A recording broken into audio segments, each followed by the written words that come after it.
Cuando nace un niño, usted se da cuenta que rápidamente estamos buscándole un parecido a la mamá o al papá. ¿A quién se parece, no? ¿A la mamá o se parece al papá? Mira los ojitos de mamá o mira sacado el pelo de papá. Bueno, cuando nacen recién no son tan parecidos, ¿no? Están todos hinchados, un poco que no se parecen a nadie.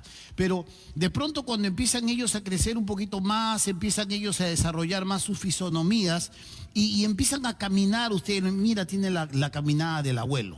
O mira, tiene la caminada de papá, o mira, tiene las reacciones, ahí está, dice, ¿no? Y en algunas oportunidades, hasta en broma, mi esposa me dice, hasta tus pecados tiene. Entonces, esa es broma, recuerda siempre aclarando esto. Entonces, porque yo no peco. Entonces, y la cuestión es que al final nosotros nos damos cuenta cuán parecidos son cuando buscamos ciertas cercanías, ciertas similitudes dentro de lo que es la familia, dentro de lo que es el parentesco familiar. De la misma manera, en esta mañana, hoy, Jesús lleva a estas personas que están abordándolo, están intentando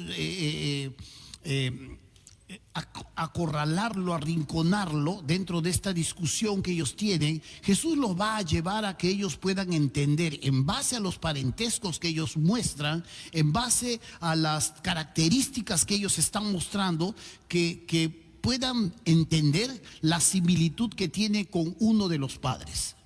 Porque hay dos padres en este mundo. Hay dos padres. Uno tiene que ver con Dios y el otro tiene que ver con el enemigo de Dios. Y Jesús va a llevarlos a que ellos evalúen y deduzcan en base a estas similitudes que ellos tienen y puedan comprender y puedan deducir finalmente a qué tipo de paternidad pertenece. Por eso en esta mañana vamos a un pedazo de esta porción en el Nuevo Testamento vamos a estudiar el día de hoy en Juan 8.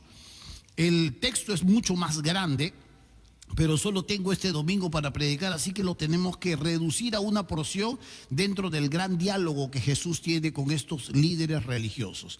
Juan capítulo 8, versículo 39. Juan 8, 39. Dice así.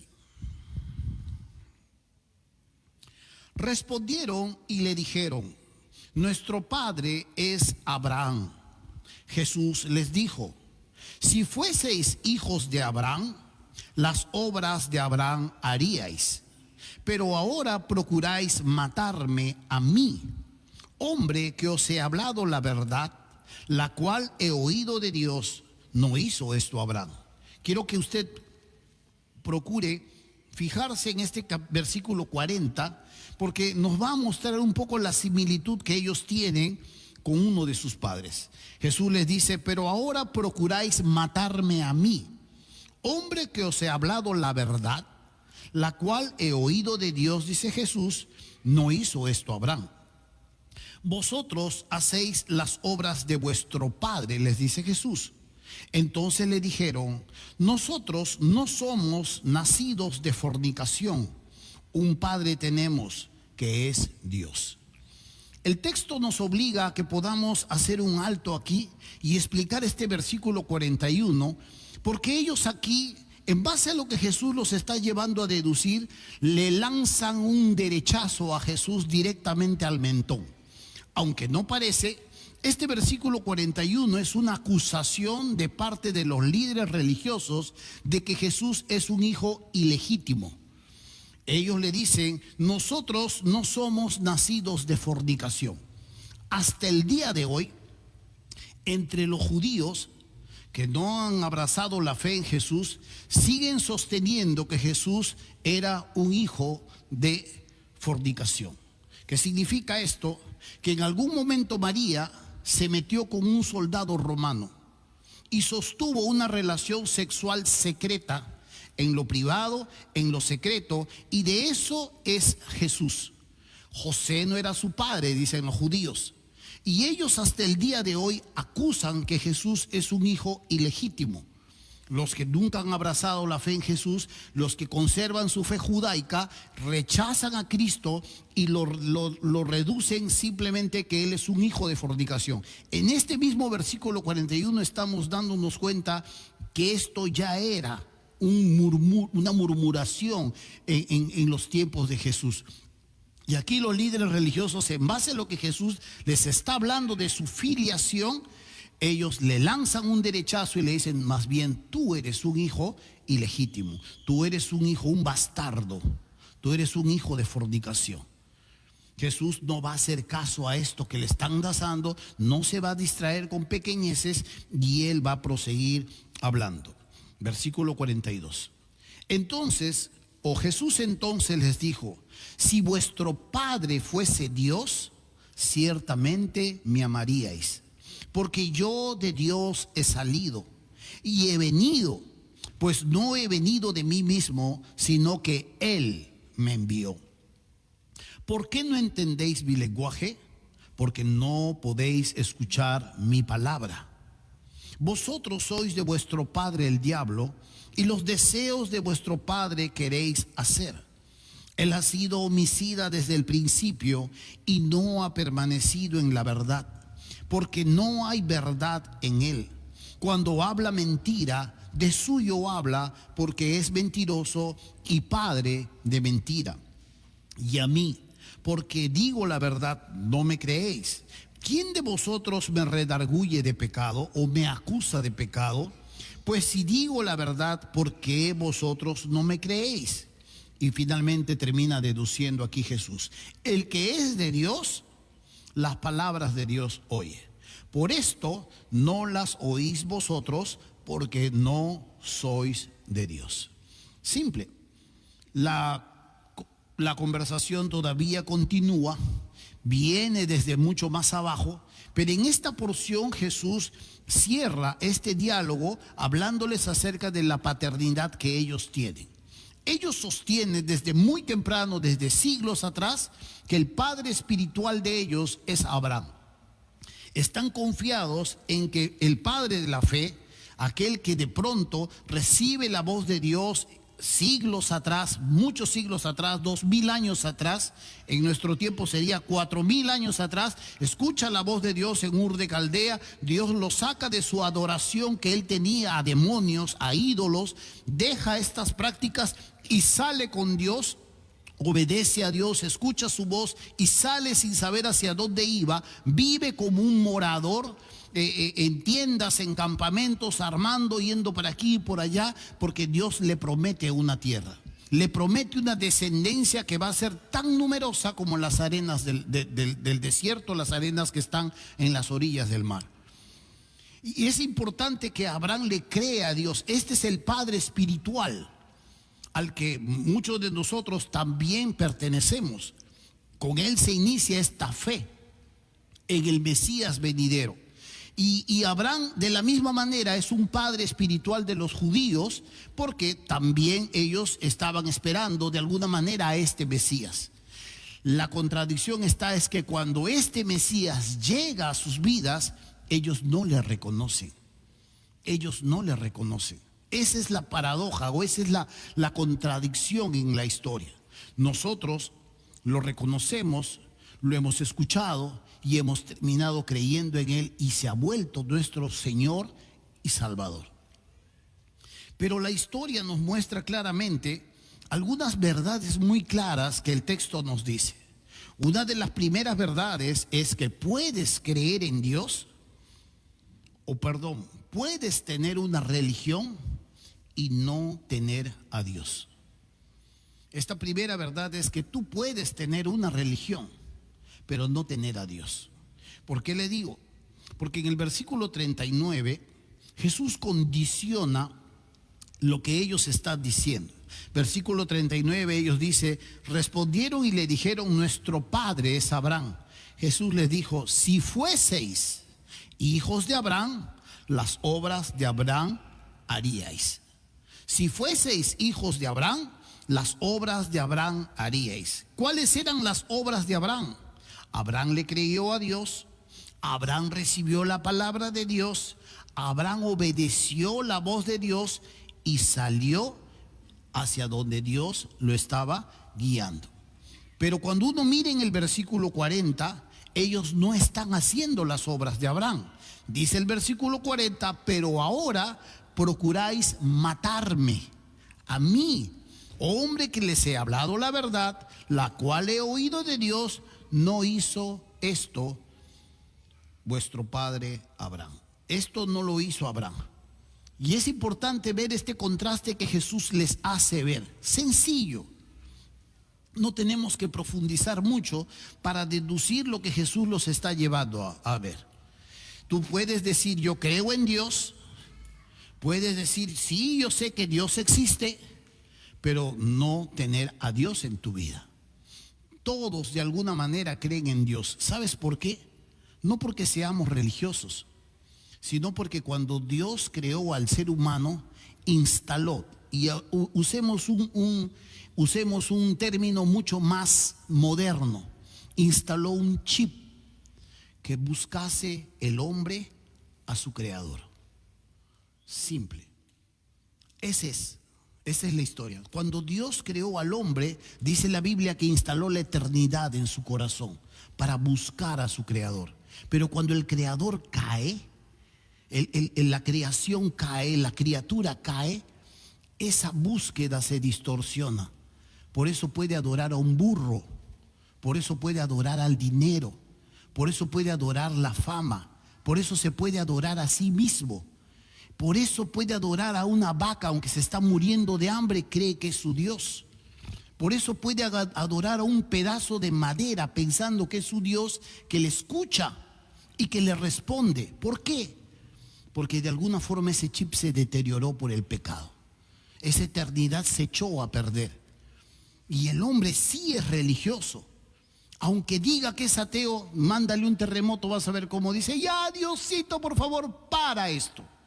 Sí es religioso, sí tiene instalada la eternidad en su corazón. Trata de apagarlo, trata de minimizarlo, trata de que esto no le haga parecer débil, porque cree en algo trascendente.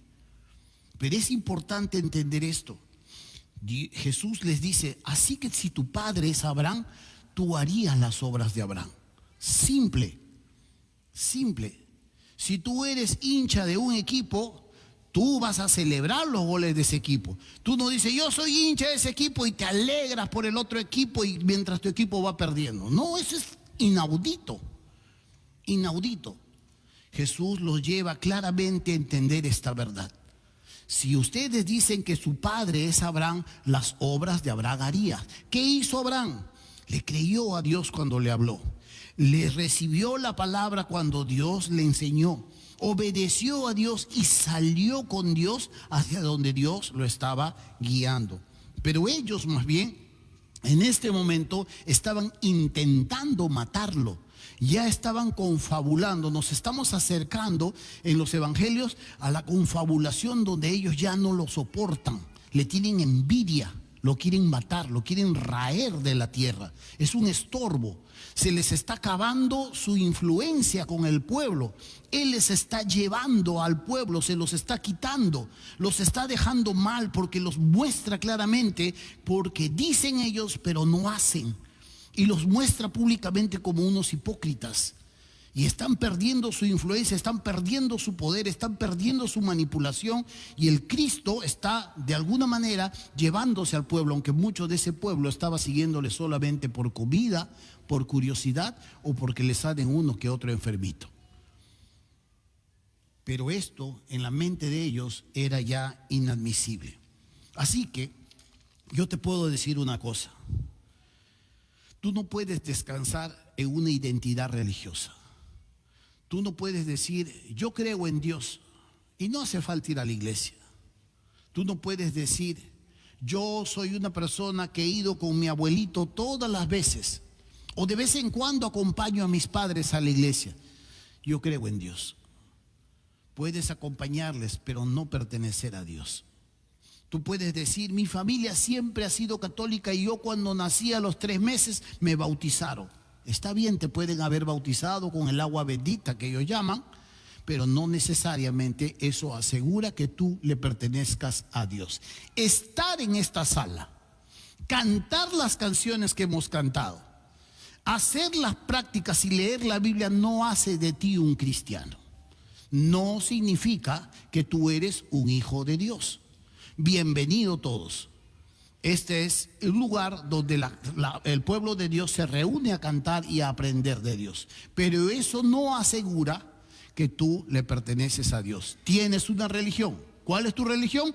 Evangélica o cristiana. Tienes una denominación. ¿Cuál es tu denominación? Una denominación bautista. Pero eso no asegura que tú tienes a Dios. Es importante remarcar eso. Porque a veces algunos dicen, yo creo en Dios. A veces voy a la iglesia cuando puedo. Cuando puedes, está bien. Puedes ir a la iglesia cuando puedes. Pero eso no asegura que tú tienes a Dios en tu corazón. O que mi esposa ora por mí. Yo estoy asegurado porque mi esposa siempre la veo orando por mí. Tu esposo está orando para que no te vayas al infierno más bien. Y eso es muy importante entender. Porque nadie entra al reino del Señor, nadie entra al reino de los cielos por la fe de su mamá. Nadie entra al reino porque mi abuelita me llevó desde pequeño. Nadie entra al reino de los cielos. Dios tiene hijos, no tiene nietos. Dios tiene hijos, no tiene nietos. Cada uno de nosotros, tarde o temprano, tenemos que comparecer ante Él. Puedes reaccionar al enorme amor que Dios te muestra ahí en la cruz al crucificar a su Hijo, o puedes rechazar ese enorme amor que Dios te muestra y encontrarte en un día postrero, más adelante, con su propia ira, de la cual Él te está evitando enfrentar. Y es un bonito momento para entender claramente que tú puedes conocer las canciones de la iglesia y no conocer al Señor de la iglesia. Que tú puedes hacer y entender muchas cosas dentro de la iglesia, pero no necesariamente tener al Señor de la iglesia en tu corazón. Segunda verdad, no puedes decir, yo amo a Dios y rechazar a Jesús. No puedes decir eso. Yo creo en Dios, amo a Dios y rechazar a Jesús. Dice el versículo 41, vosotros hacéis las obras de vuestro padre. Entonces le dijeron, nosotros no somos nacidos de fornicación. Un padre tenemos, dicen ellos. Ya no es Abraham, es Dios. Jesús entonces le dijo, si vuestro padre fuese Dios, ciertamente me amaríais, porque yo de Dios he salido y he venido, pues no he venido de mí mismo, sino que Él me envió. ¿Por qué no entendéis mi lenguaje? Y Él mismo se responde, porque no podéis escuchar mi palabra. Vosotros sois de vuestro padre el diablo, y los deseos de vuestro padre queréis hacer. Él ha sido homicida desde el principio y no ha permanecido en la verdad, porque no hay verdad en él. Cuando habla mentira, de suyo habla, porque es mentiroso y padre de mentira. Importante entender esto. Tú dices, yo amo a Dios, pero rechazas a Jesús. Esto no es una verdad. No puede suceder. Y aquí yo quiero que no me vayan a malentender, porque muchas veces hay un mal entendimiento dentro de lo que son las iglesias evangélicas o cristianas. A veces, como estamos viendo, podemos decir yo amo a Dios, pero rechazar a Cristo. Esto no significa que tú le perteneces a Dios. El pueblo de Israel, por ejemplo, esperaba su Mesías. Esperaba el Mesías.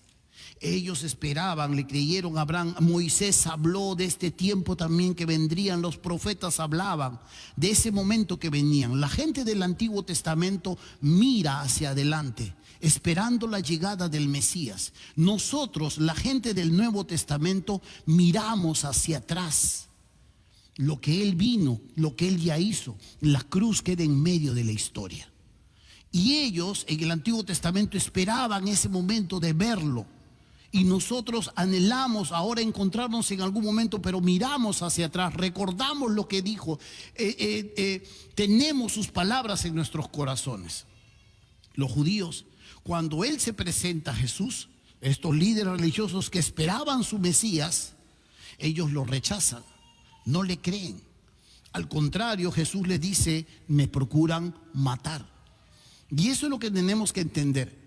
Yo no puedo decir yo amo a Dios, pero con Jesús no tengo nada que ver. Yo no puedo decir sí, creo que Dios existe, que ha creado los cielos, la tierra y que Diosito es bueno, pero yo no quiero saber nada con Jesús. Con Jesús no me hables.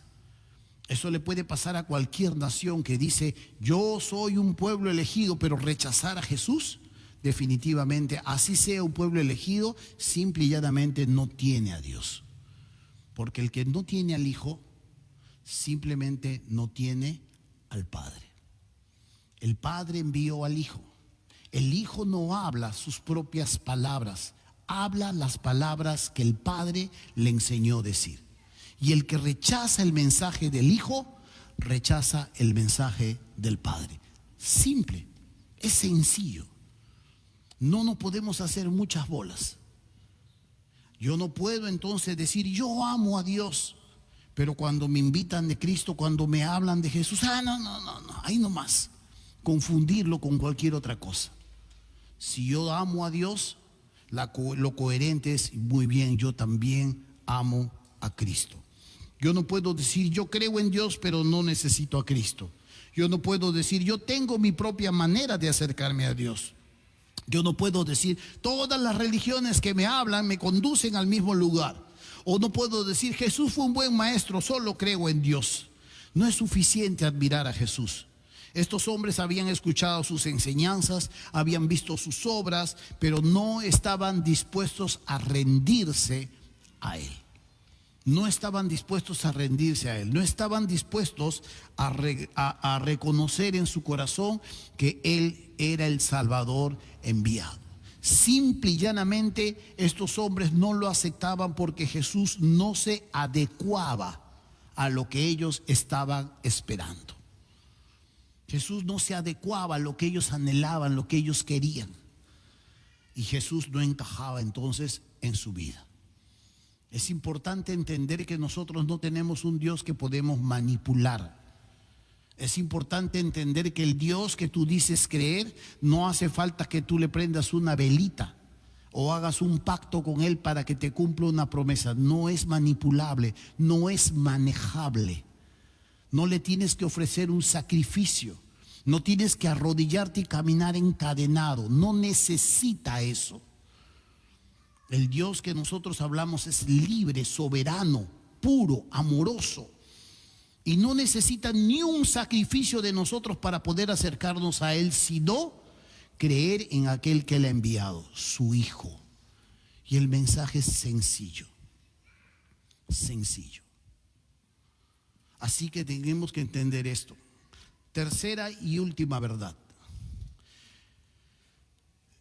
Cuando esto sucede, no puedes esconder algo evidente. Lo evidente es nuestro corazón. Yo puedo decir creo en Dios, pero no entender el lenguaje de Dios porque simplemente no quiero escuchar su palabra.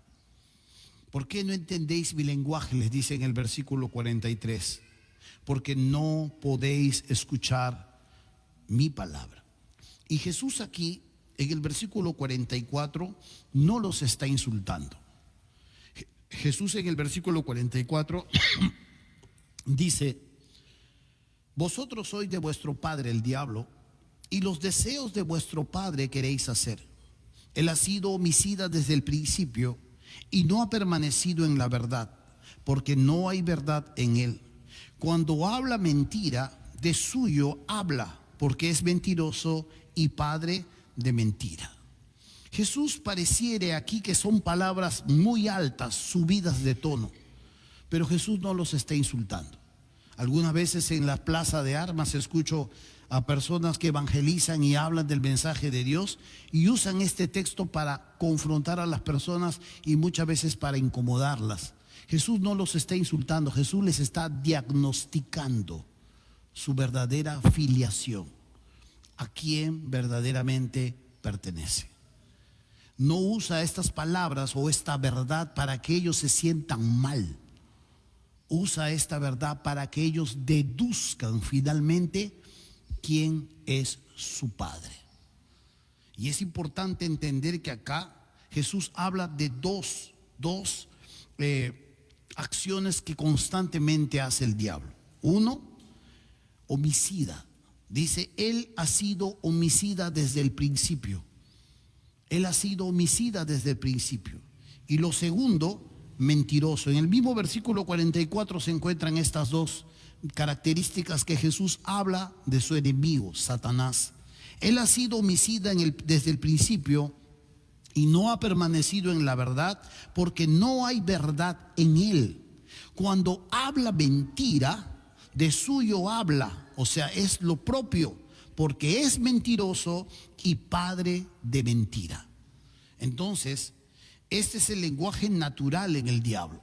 Este es lo normal en el diablo y ellos no están escuchando la verdad. Ellos no están recibiendo la verdad. Se están oponiendo a la verdad y al contrario, en lugar de ir y decirle, Jesús, sí está bien, entiendo, reconozco, te reconozco ahora como el Mesías que ha venido, ahora ¿qué tenemos que hacer como sus discípulos? Te tenemos que seguir, ¿qué tenemos que aprender? Ellos más bien ahora empiezan a confabular para matarlo. Lo estorba, está estorbando. Es alguien que tenemos que sacar de en medio. Y empiezan a confabular. Y cuando tú miras todo lo que en el juicio que hacen de Jesús, empiezan a mentir. Y terminan finalmente saliéndose con la suya y ejecutando o entregándolo para ejecución. Simple y llanamente hacen dos cosas que Abraham no hizo nunca de así. Abraham le creyó a Dios. Abraham se fue con Dios, las cosas fueron difíciles para él en un principio, fue creciendo en fe, cada vez fue madurando y cada vez más su fe se hizo robusta y más robusta, de tal manera que ahora iba pasando mejores pruebas y cada vez más, y Dios honró esa fe. Y Dios finalmente, del linaje de Abraham, ese Abraham espiritual para todos nosotros, nosotros también pertenecemos a él. Somos hijos espirituales también de esa fe que Abraham abrazó en Dios hace siglos atrás. Así de sencillo. Por tanto, yo no puedo esconder algo evidente que aquí la Biblia nos enseña. Cuando yo rechazo a Cristo, no estoy rechazando por preferencia. Simple y llanamente estoy rechazando porque mi corazón cuestiona a Dios. Mi corazón no quiere arrepentirse. Mi corazón es orgulloso. Mi corazón no quiere ningún tipo de consejo. Mi corazón no quiere persuasión. Mi corazón quiere que me dejen ir como yo deseo ir. No me estorbes. Si me voy a morir, si me voy a destruir, que sea en mi ley. Es un corazón soberbio. Y ellos no están entendiendo. Y esto definitivamente, tarde o temprano trajo consecuencias muy funestas para este pueblo. Así que recordemos esta gran verdad. Jesús ha venido a este mundo. Jesús ha venido a rescatar y a salvar lo que se había perdido. ¿Qué se había perdido? Una humanidad en el huerto que se echó a perder por este padre de mentira y padre homicida. Este es el momento en que nosotros tenemos que evaluar si verdaderamente creemos en Dios. La coincidencia es que amamos también a Jesús. Lo que nosotros tenemos que entender es, yo creo en Dios, yo amo a Dios, por tanto mi corazón también responde a Jesús.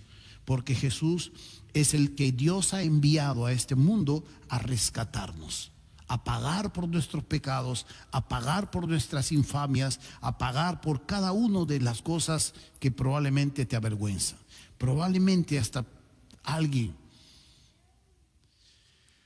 te ha dañado, te ha dejado con heridas en el corazón. Probablemente has pasado circunstancias que no puedes ni explicarlas, no quieres ni recordarlas. Probablemente tienes una vida escondida. Dios no toma en cuenta nada de eso, porque todo eso ha sido ya cargado en los hombros de su Hijo. Cuando Moisés quiso ver el rostro de Jesús, el rostro de Dios, Dios le dijo: no vas a ver mi rostro, porque no hay rostro, no hay carne que viva, que me vea y viva. Lo que vas a ver son mis hombros, le dijo a Moisés. Los hombros que hoy estamos viendo son los hombros que han cargado esa cruz. Es a Jesús. Eso es lo que por ahora estamos viendo. La presencia de Dios manifestada en misericordia, en gracia, en oportunidad, en hacer de ti una persona nueva completamente. No tienes que primero portarte bien, no tienes que primero hacer las cosas correctas. Tienes que venir tal como estás, en la situación que estás.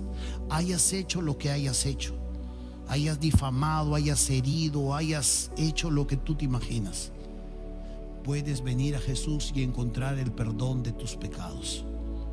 Pero si quieres seguir cerrado, solamente va a revelar claramente quién es tu Padre. Y con ese Padre, Dios no tiene nada que ver.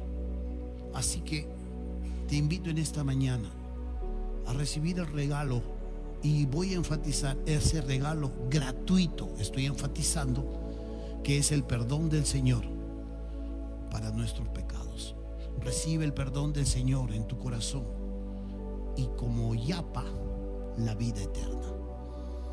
Vamos a orar un poco con Dios, vamos a agachar nuestras cabezas y vamos a hablar con Él. Es un buen momento para dejar de cuestionar. Es un buen momento más bien para pedirle al Señor un corazón que pueda evaluar, un corazón que pueda pararse y entender hasta este momento en tu vida si verdaderamente tú le perteneces. La fe no es prestada, es personal, es tuya. Y si en esta mañana tú has escuchado su palabra, y si en esta mañana Dios ha hablado a tu corazón, es un buen momento para decirle al Señor: Señor, aquí estoy, tal como soy. Yo no me puedo esconder. Tú me conoces. Tú sabes lo que siento. Tú sabes lo que pienso. Tú sabes lo que he hecho. Tú sabes lo que me han hecho. Hoy en esta mañana estoy delante de tu presencia, pidiendo perdón por mis ofensas, por mis pecados, pidiendo perdón por las cosas que he realizado en mi vida y entendiendo que tú ya me has perdonado con la sangre de tu Hijo. Hoy en esta mañana quiero recibir el perdón de mis pecados y quiero invitarte a entrar a mi corazón. Entra a mi vida, entra a mi corazón. Te entrego mi vida, Señor, en esta mañana. Ahí en lo profundo de su corazón, ahí en el silencio de su corazón, usted tenga ese encuentro con Dios. Invite a Jesús a entrar a su vida. Usted y Él.